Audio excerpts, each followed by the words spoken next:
여러분 찾으신 줄 알아 한 절씩 교독할 때 제가 먼저 161절 봅니다. 고관들이 거짓으로 나를 핍박하오나 나의 마음은 주의 말씀만 경외하나이다.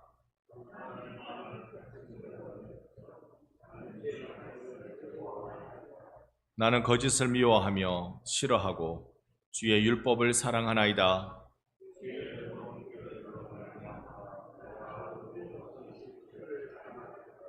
주의 법을 사랑하는 자에게는 큰 평안이 있으리니 그들에게 장애물이 없으리이다.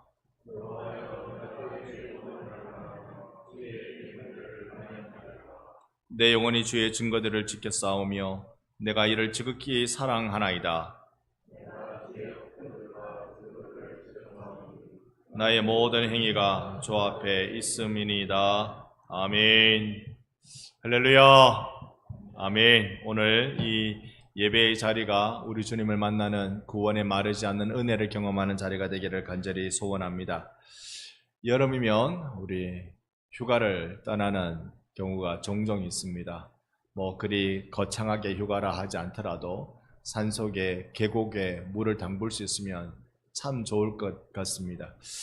요즘은 불난리, 물난리를 겪은 그 산속이 많아서 그렇게 떠나기가 미안스러운 그런 시간들이 된 것 같기도 합니다만은 우리네 여름의 시간들은 꼭 그렇게 위험해 보이지 않는 계곡에 발이라도 담그면 시원한, 발끝부터 머리끝까지 시원한 경험을 하게 되는 거죠. 여러분, 하나님이 우리에게 베풀어 주시는 구원이라는 게 영혼의 계곡물 같은 것입니다. 오늘 주께서 이 시원한 물을 여러분에게, 여러분의 영혼에 덮어주시고 부어주시는 은혜가 있기를 예수님 이름으로 축원합니다. 아멘. 여러분, 세상이 클까요? 하나님이 클까요? 당연히 하나님이 크시지요. 그래서 우리 새벽에 몇 번 반복해서 말씀드립니다만 유한은 무한을 담을 수 없다라는 말씀을 몇 번 드립니다. 유한이라는 말은 한계가 있는 우리들 같은 한계가 있는 존재들, 무한은 한계가 없는, 그러니까 하나님밖에 없죠. 무한의 개념은. 그러니까 유한은 무한을 담을 수가 없다라는 겁니다. 이 피조물됨의 솔직한 고백입니다. 사실 종교개혁가들이 자주 사용했던 말이기도 하고요. 근데 이 말을 어떻게 사용했느냐 하면 이 성찬에 관해서 우리 장로교를 비롯한 개혁파 관점과 독일을 중심으로 나타났던 그 루터파 관점이 서로 좀 달라서 서로 논쟁을 했습니다. 루터파 성찬은 이렇습니다. 그리스도의 몸이라고 했으니 우리가 사용하는 떡이 물질의 떡인 건 맞는데 로마 가톨릭처럼 이게 샥 바뀌어가지고 그렇게 예수님의 몸으로 바뀌어진 거 그건 아닌데 예수님이 몸이다라고 했으니까, 그러니까 이게 떡 위에, 떡 아래, 떡 안에, 떡 옆에 예수님의 몸이 함께 있다라고 설명을 했어요. 함께 있다 해서 공제설이라고 부릅니다. 함께 있다. 반면 개혁파 쪽은요, 칼빈과 즈빙글리가 대표적인데, 즈빙글리가 한 말은 이거죠. 예수님이 기념하라 했잖아. 기념이란 말 뜻 모르나? 기념해서 지키는 거니까 이걸 기념설, 상징설 이렇게 말했습니다. 성찬에 올라온 떡은 떡이야. 다만 이걸 우리가 성찬 예식으로 거행함을 통해서 예수님의 몸이 우리의 양식이 된다는 걸 기념하는 거다. 이거 먹는다고 예수님 몸을 먹는 게 아니다 라고 설명을 합니다. 칼빈 같은 경우는 이 성찬에 참여할 때 물질의 떡을 우리가 먹지만 성령이 영적으로 임재하셔서 우리가 그리스도의 은혜를 받고 그리스도와의 연합을 이룬다, 이렇게 설명했어요. 이걸 연합설, 그 성령으로 말미암는 영적 임재설이라고 그렇게 부릅니다. 오늘 저녁에 제가 갑자기 시작부터 너무 어려운 말씀 드렸죠. 조금만 우리가 좀 생각을 해보면 무엇이 차이가 나느냐면 예수님의 몸이 어디 있느냐? 예수님은 내 마음속에 계시죠. 성령으로 계십니다. 영적으로는 예수님이 어디든 다 계시잖아요. 영적인 것으로는 어디든 다 계시다. 편재라고 불러요. 안 계신 곳이 없으신 어디든지 다 있습니다. 그런데 예수님의 몸은 성찬할 때 거기에 예수님 몸이 옵니까? 예수님의 몸은 하나님 보좌 우편에 계셔요. 성찬할 때 예수님의 몸이 온다고 본 게 이게 로마 가톨릭의 방식이란 말입니다.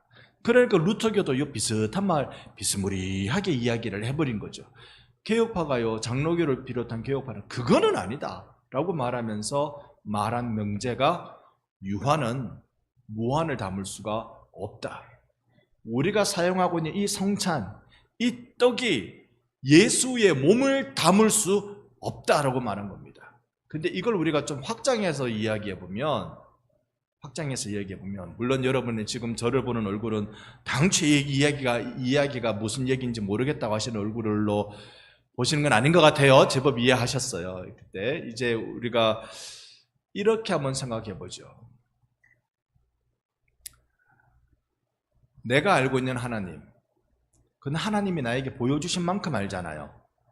여기 하나님을 다 만나요? 그건 아니에요. 하나님이 나에게 보여주시는 만큼만 알아요. 우리가 그걸 겸손할 줄 알아야 돼요. 이 겸손할 줄 모르기 시작할 때 이단이 그렇게 나오는 겁니다. 내가 특별한 지혜와 지식을 다 가지고 있다. 내가 하는 말 무조건 들어야 된다.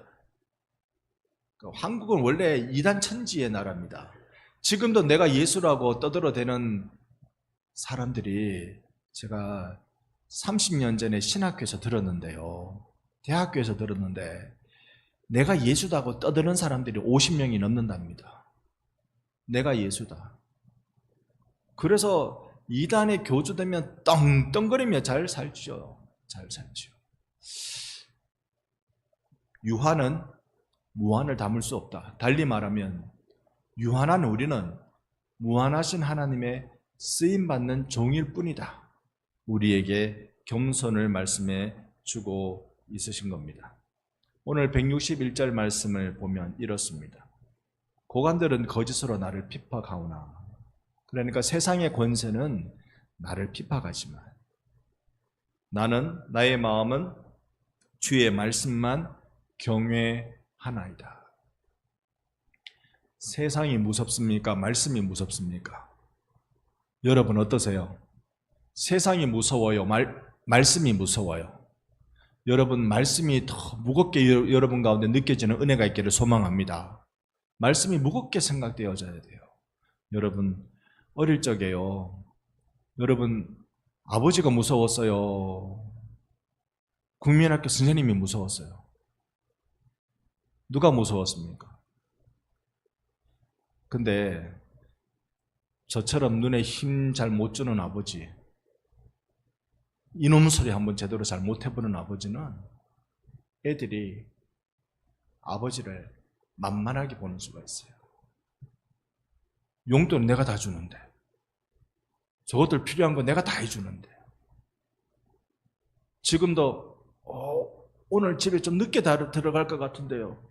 그러면 막 버스 끊겼는지 안 끊겼는지 그거 먼저 생각나고, 끊겼다 그러면 막 나가서 태워오고 싶고, 그게 마음인데, 여러분 우리가 신앙생활 할 때요, 하나님 아버지께서 하신 말씀을 무겁게 여기는 경외하는 마음이 우리 가운데 회복되기를 원합니다.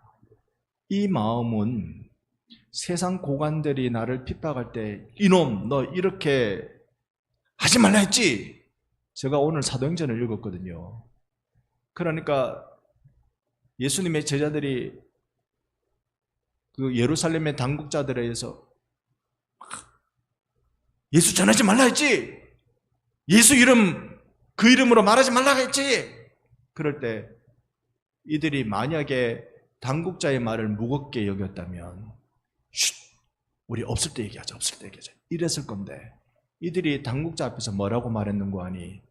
하나님 앞에서 내가 하나님 말씀 듣는 게 맞는지, 너것들 말 듣는 게 맞는지 너것들이 한번 판단해봐라, 이렇게 담대하게 이야기했단 말입니다. 여러분 우리가 힘은 없어요. 힘은 없어요. 아무것도 우리는 힘이 없습니다. 뭘 어떻게 으라차차 할 수 있는 게 없어요. 그런데 우리 안에 있는 건 하나님의 말씀을 중하게 여기는 마음. 우상 숭배하면 안 된다. 그래가지고 우상을 숭배할 수 없다고 일본의 신도를, 신사 참배를 거부했던 우리의 신앙의 선배들. 일본은 그런 사람들 쉽습니다. 데려와서 고춧가루 미기고 손톱 뽑고 발톱 뽑고 두들겨 패고 그렇게 해가지고 고춧가루 코로 한 주전자 갖다 붓고 그렇게 해가지고 입에 거품 물 때까지 그렇게 죄송합니다. 조져놓고 그리고 네 천왕이 예수보다 조금 높다고 얘기하면 풀어줄게. 네 예수 믿는 거 말리지는 않는데 천왕이 예수보다 조금 높다고 얘기하면 풀어줄게. 자, 이때 하나님의 말씀이 무겁게 와닿아야 될까요? 고관들의 말이 무겁게 와닿아야 될까요? 대부분의 사람들이 고관들의 말이 무겁게 와닿았어요. 우리나라 그 일제 때의 그 역사적 기록들을 보면요, 대부분이 다 그랬습니다. 교회 예배 드릴 때요, 우리는 주일날 예배 드릴 때 여러분 오시면 이제 다 같이 자리에서 일어나셔서 이렇게 하잖아요. 그럼 다 일어납니다. 그런데 일제 때 1938년이 지나고 신사참배가 전국적으로 다 뻗어져 있을 때 예배 드릴 때 일단 일본 쪽을 향하여서, 그럼 동쪽이잖아요. 동쪽을 향하여서 예배자들은 전부 다 허리를 굽혀서 절을 했어요. 이걸 동방요배라고 부릅니다. 동방을 향하여 허리여자, 허리를 굽혀서 절을 경배하는 동방요배를 했습니다. 천왕을 향하여서 먼저 경건하게 인사하고 그 다음에 하나님께 예배드려야 된다. 그거 안 하는 교회는 전부 다 문 닫아버렸습니다. 그런데 우리나라에요, 문 닫힌 교회보다 문 안 닫힌 교회들이 훨씬 더 많습니다. 그러면 고관들의 말이 무겁게 느껴지는 거예요. 무엇보다 하나님의 말씀보다.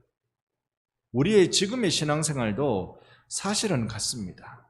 말씀이 뭐냐면 내 신앙과 내 삶의 절대적인 규범이 말씀이거든요. 성경이 바로 그런 겁니다. 이 성경을 내가 귀하게 여깁니다. 귀하게 여겨서 매일 조금씩이라도 읽어가려고 노력합니다. 그런데 딱 하나 부딪힐 때 세상의 말이 중요하냐, 하나님의 말씀이 중요하냐, 이게 서로 딱 부딪힐 때가 있어요. 나에게 선택을 요구할 때가 있단 말입니다. 그때 내가 무엇을 선택할 것이냐, 내 콧구멍에 고춧가루 한 주전자 갖다 부어도 내가 하나님 말씀이 귀하다고 선택할 것인가, 아니면 지레 겁도 나고 내가 저런 걸 어떻게 견디겠나 싶어가지고 한 번만 눈 질끈 깎고 넘어가지 뭐, 이렇게 선택하기도 하고. 여러분은 어느 쪽으로 한번 서 보실랍니까? 우리는 연약하지만요, 우리는 지극히 약하지만 은혜를 구하는 자들입니다. 하나님께서 우리들에게 하나님의 말씀이 귀하게 중하게 무겁게 여겨지는 은혜를 주시기를 소망합니다. 그래야 우리가 이 땅에서 신앙생활이라는 걸 하고 삽니다. 162절이 이렇게 말합니다. 같이 한번 162절 말씀 읽어봅니다. 사람이 많은 탈취물을 얻은 것처럼 나는 주의 말씀을 즐거워하나이다. 말씀에 대한 중히 여김이 여기에 즐거워함으로라고 말씀하고 있습니다. 그런데 무엇과 같이요? 많은 사람이 뭘 얻은 것처럼? 탈취물, 빼앗은 거란 말이잖아요. 이게 전리품이란 말입니다. 고대 전쟁에, 지금도 마찬가지입니다만, 전쟁이라는 건 절대 일어나면 안 돼요. 안 일어나도록 최선을 다해야 됩니다. 어쩔 수 없으면 반드시 이겨야 됩니다. 절대 일어나면 안 되고, 이길 자신 없으면 엄청난 부를 갖다 바치는 한이 있더라도 전쟁 안 일어나게 만들어야 되고요. 어쩔 수 없이 전쟁이 일어나면 반드시 이겨야 돼요. 왜냐하면 전쟁에 지면요, 그 나라와 그 국민들은 침략국의 전리품이 됩니다. 자, 그러니 전쟁을 할 때 어떻게 할까요? 원래 목숨 걸고 하는 건데 목숨 걸고 얼마나 악착같이 할까요? 안 이기면 안 된다고 마음의 생각과 악착같이 전쟁을 해나갈까요?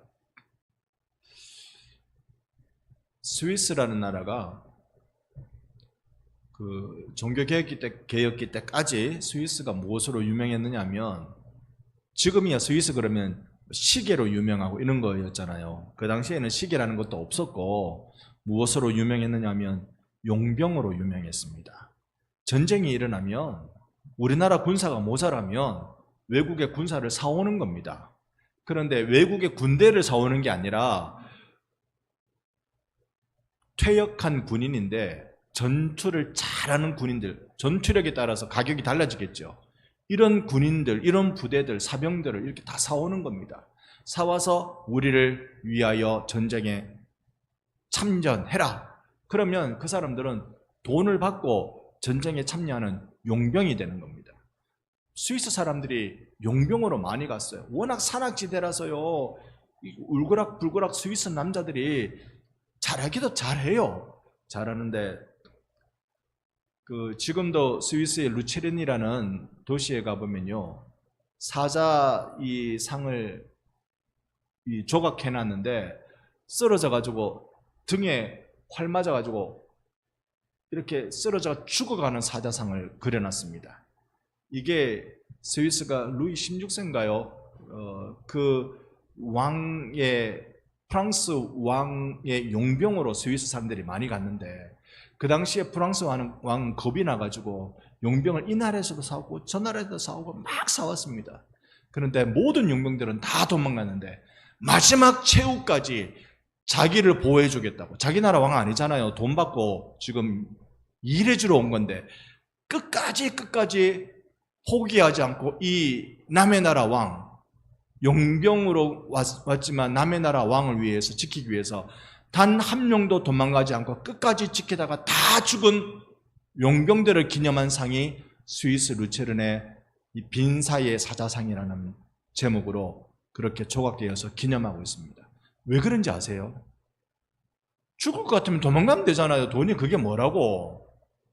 돈이야 또 벌면 되잖아요.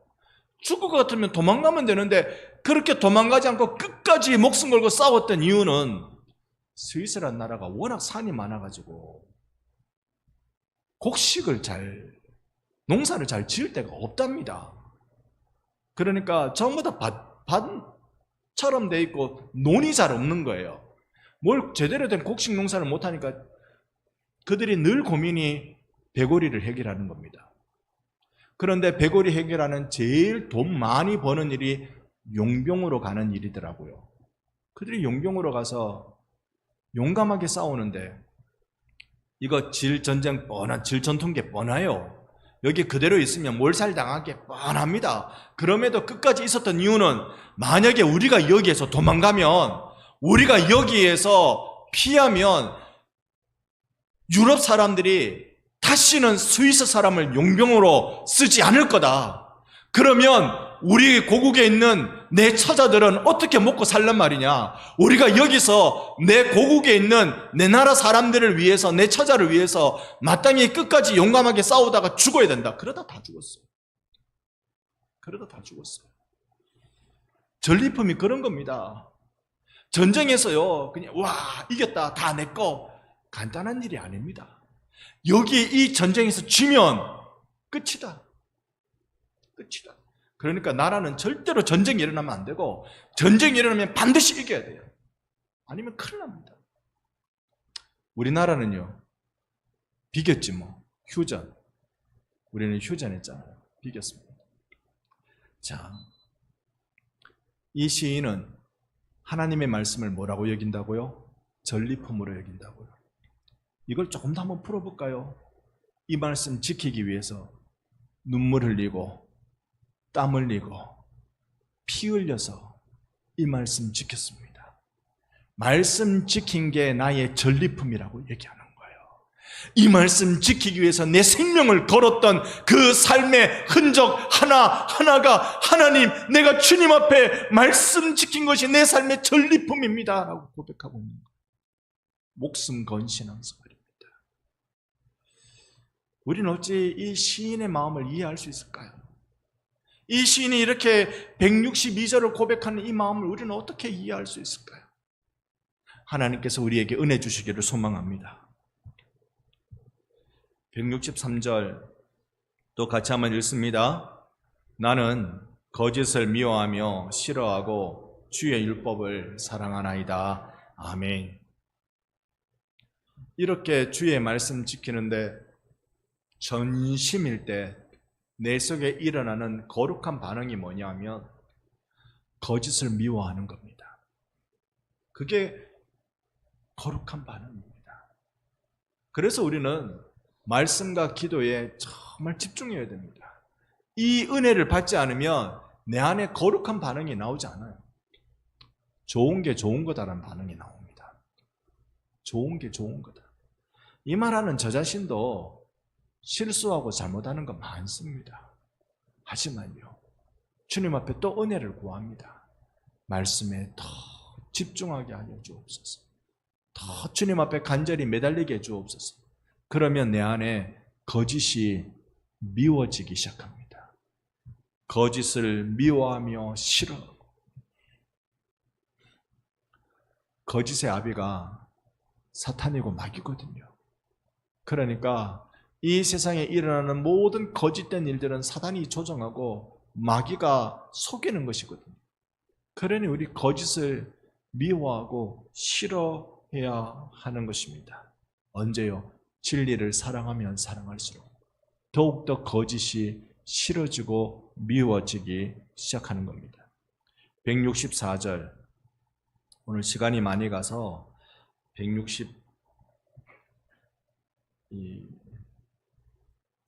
168절까지 다 볼 수 있을런지 모르겠습니다. 하는 데까지만 좀 해보겠습니다. 164절 같이 한번 읽습니다. 주의 의로운 규례들로 말미암아 내가 하루 7번씩 주를 찬양하나이다. 아멘. 주의 말씀 붙들고 주님 말씀 때문에 하루에 몇 번? 7번. 하루에 7번 찬양하나이다. 하루에 7번. 오늘 중세교회사 책을 또 좀 읽었는데요. 우리는 하루에 3번 기도 이야기 들었습니다. 그죠? 성경 유대인들이 그렇게 하거든요. 하루에 3번. 근데 모슬렘이 처음에 생겨날 때, 그때 모슬렘이 이 유럽의 나라들도 아프리카 나라들도 중동은 물론이거니와 다 이렇게 점령해 나갈 때 만든 하나의 그들의 종교의식이 하루에 7번 예배. 그러니까 마호멧이 이 성경을 제법 좀 알았던 것 같아요. 하루에 7번 그 종교의식을 갖도록 했다는 겁니다. 우리는 이걸 좀 다르게 이렇게 한번 봅시다. 하루에 7번 찬양해라. 찬양할 이유가 있어야 찬양하겠죠. 여러분, 아무리 신나는 노래도 내가 거기에 흥이 안 나면 나에게 신나는 노래가 안 됩니다. 그러니까 노래할 때 내가 거기에 맞아 그래 내 나이가 어때서 이렇게 공감이 돼야 그 노래가 따라하고 싶고 마음에 와닿고 그렇게 하는 거지요. 오늘 주님 말씀 때문에 내가 노래합니다를 주님 말씀 때문에 감사합니다로 좀 바꿔봅시다. 그러면 하루에 몇 번 감사하라고요? 7번 감사해요. 이 말씀을 가지고 여러분 내 삶에 그 순서, 루틴이라고 흔히 그렇게 말들을 하던데, 내 삶에 이렇게 하고 이렇게 하는 자연스러운 행동, 반복되는 행동들이 우리한테 있으면 좋겠습니다. 아침에 여러분 깨면 제일 먼저 여러분 침상에 앉아서 짧은 시간이지만 기도하는 것으로 시작하시기 바랍니다. 이게 왜 중요하냐면 내 삶의 주인은 하나님이십니다. 오늘도 하나님이 내 삶을 인도하시는 분이십니다. 고백하는 시간이에요. 그러면 감사가 나오죠. 한번 이번 주일까지요, 여러분들이 여러분의 하루하루에 7가지 감사 시간을 삶의 루틴으로 한번 정해 보시기 바랍니다. 그러면 여러분 하루에 밥 3번은 드시죠? 저는 3번만으로 모자랍니다만은 밥 먹을 때마다 감사하고 아침에 일어나자마자 감사하고 나머지 3번 어디 끼워넣을까요? 아침밥 먹고 간식 먹고 점심 먹고 또 간식 먹고 저녁 먹고 간식 먹고 그럼 되겠네. 그때마다 감사하고 우리가 삶의 이 습관처럼 반드시 하는 일들로 감사가 한번 되어져 봅시다. 이 감사는 주의 의로운 규례들로 말미암아 주님의 말씀 때문에 나는 감사합니다. 시인이 붙들고 있는 이 말씀을 우리도 함께 붙들면서 감사의 자리에 나아가십시다. 간단하게 남은 절을 조금씩 볼게요. 165절에 보면 주의 법을 사랑하는 자에게는 큰 평안이 있으니 그들에게 뭐가 없으리라? 장애물이 없으리라. 큰 평안은 언약 안에 있는 자가 누리는 복인데 예수의 십자가 언약은 신학에서는 새 언약이라고 불러요. 새 언약 때문에 장애물이 없으리라. 우리 인생의 장애물은 어떤 겁니까? 세상의 유혹과 그리고 시험이 우리 인생의 장애물이잖아요. 이런 것들을 어떻게 우리가 이긴다고요? 하나님의 언약 안에 나는 있다. 이 확신으로 이기는 겁니다. 그러니 여러분 꼭 기억하십시오. 내가 손모아 아버지라고 기도할 때 하나님 아버지는 나를 어떻게 보시냐면 예수의 핏값으로 산 내 아들, 내 딸들이라고 보시는 줄 믿습니다. 그러기에 우리가 주님 앞에 아버지 할 때마다 시험과 유혹을 이겨내는 은혜를 받게 되는 것입니다. 166절과 167절 말씀을 보면 구원은 은혜로 얻는 것을 봅니다. 내가 간절히 바랄 때 그저 주시는 은혜. 그런데 이 구원의 열매는 167절을 보니까요 순종입니다. 지켰사오니. 그러니 여러분 구원의 열매가 순종이라는 것을 기억한다면 여러분의 인생에 순종을 꾹꾹 채워 나가시기를 바랍니다. 누가 뭐래도요 순종으로 꾹꾹 채워 나가세요. 이게 전리품으로 여기는 자의 태도입니다. 순종 하나도 안 쉽습니다.